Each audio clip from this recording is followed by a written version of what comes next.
Joey Aguilar has a steep hill to climb to get the nod to be the starting quarterback for Tennessee football. And the progress that Jake Merklinger has made since spring ball, I don't think it's going to be an easy decision, at least through the first couple of days of fall camp, on who that clear winner is. But with the countdown ticking to game day, Josh Heupel's requirements for his quarterbacks makes it an even taller task for Joey Aguilar. I'm Paige Dauer. This is the Sports Page on Full Disclosure.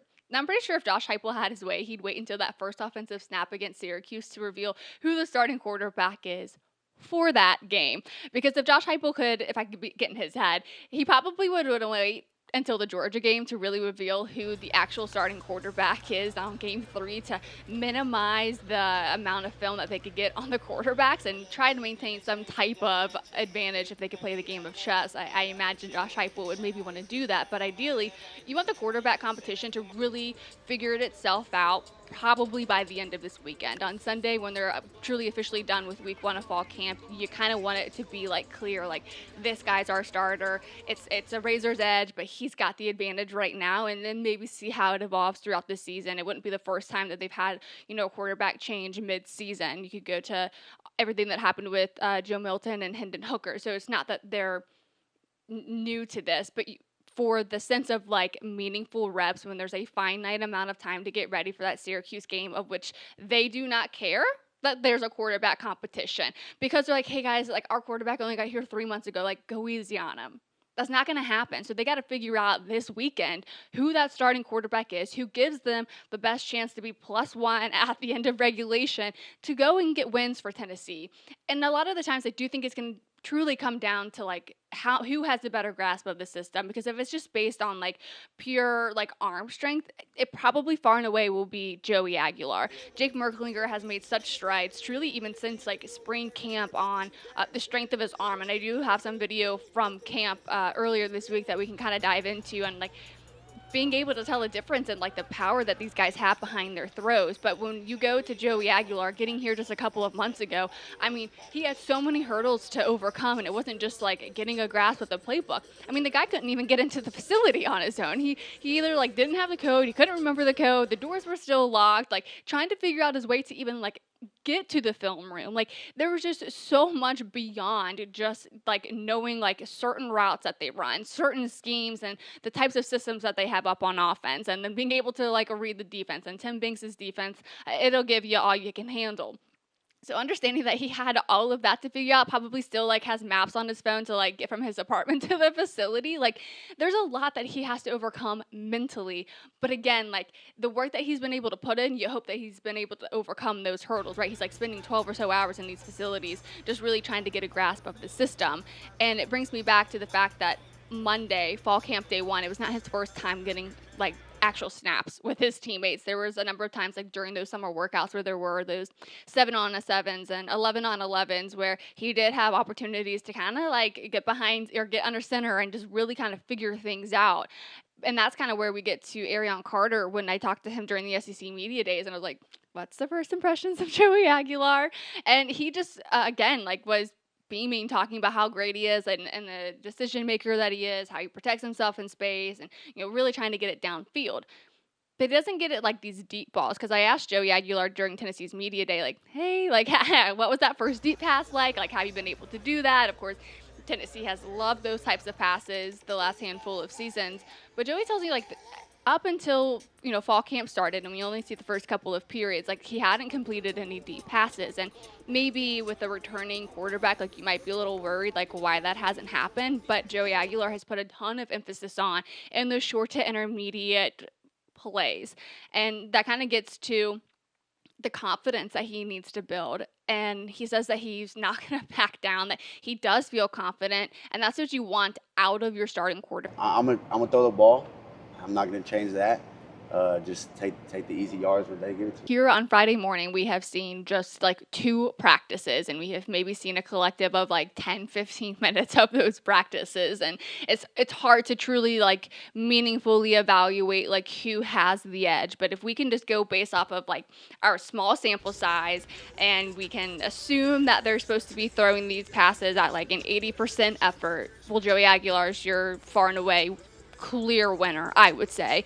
Based on the stature alone, he has the size that you would want out of a veteran or starting quarterback. He has a very strong arm from what I'm able to tell. He has the tightest spiral in his throws, and I would say for the most part, what I've been able to notice those first couple of days, he's most on target with his passes, and sometimes those are just to like the managers that are there. Sometimes it's to the tight ends, the running backs, or even the wide receivers. And through the mix of all of that, Joey really does look very strong in what he's doing out there on those periods. We can kind of maybe look at a couple of those plays here.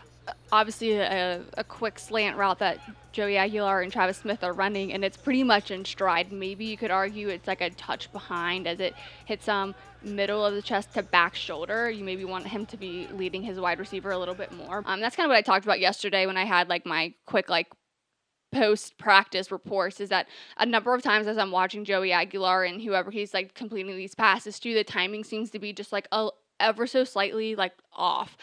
Maybe it's like a fraction of a second, and that could be all the difference of like a first down plus yardage, or maybe just getting tackled right as you get the reception. I think if whoever is the responsible party, and I think that's where a lot of us need to calm down, because we don't really know what these drills are supposed to be, right? We don't know if it's 80% effort. We don't know if it's the freshman wide receiver or the veteran receiver who's not running the route exactly how they're supposed to. Was there a reason that Joey was a little off on his timing? And, maybe there was an incomplete pass, but like who was the pass to? Was it to one of the managers, which is to somebody young? Was a pass on target? There's a lot more nuance to like who won this day of practice, especially too when we only see like a couple of minutes.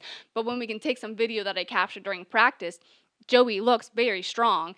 You could tell even in these passes, maybe even this other clip too, like he has a very tight spiral on his passes. And when you're looking at like being able to reach downfield, throwing with that much effort is huge. And even in that pass there where it's cross-body to the far side of the field, being able to have quick zip on the football and it not take 3 seconds to get down there is huge. And those are the areas where Joey has the advantage against the other quarterbacks, and some of that simply does just come down to his strength, but he also needs to improve his execution and get through those installs, and that was a huge point of emphasis for Heupel. If you're playing quarterback and you're back there thinking you got no chance, so it's got to become second nature. It's got to become your primary language. Back to the spring game, the point of emphasis for Merklinger was being able to protect himself in space and then understand how defenses disguise themselves. There was like 1 or 2 picks that he had in that game, and then obviously the touched sack that he would get. And that's because, you're in these practices and you're in the red jersey and you're not really obviously allowed to be touched when you're in the red jersey. That comes off and it's like it's a free game, and then you have to reassess like, oh, like that's an actual hit by like a 300-pound lineman. I can't be taking 15 to 20 of those throughout the course of the season. Like that does not help with your longevity. And then that's obviously, you're back behind the chains. You're behind even further from the line of scrimmage. And that does not produce productive downs or even like drives if that ends up what's happening. That's where he needs to make the most progress, and that's where we get to like mentally that's what happens. And as far as like defenses disguising themselves, you're going up against Tim Banks' defense. They weren't one of the best defenses in the country for nothing a season ago. So one, for Merklinger to have experience going up against Tim Banks' defense a season ago, that should obviously give him a leg up against Joey Aguilar. And I think being able to have like meaningful moments against that competition, as Joey Hosley will put it, has been vital in his growth. It's like swinging with a weighted bat playing against our defense all fall camp, that you see everything under the sun that you could imagine. We have another play where it's again to the far side of the field, and it's kind of in those moments where you can see that Joey is a bit stronger than Merklinger, and that the both of them are stronger right now than George MacIntyre. As we get to George MacIntyre and names that should not be named, and Nico Imaliaba, like they were both 6'6", but MacIntyre's 195. Last year, Nico Imaliaba was 215, and people still couldn't get over the fact that he like looked small, or like he had a small frame and he was thin.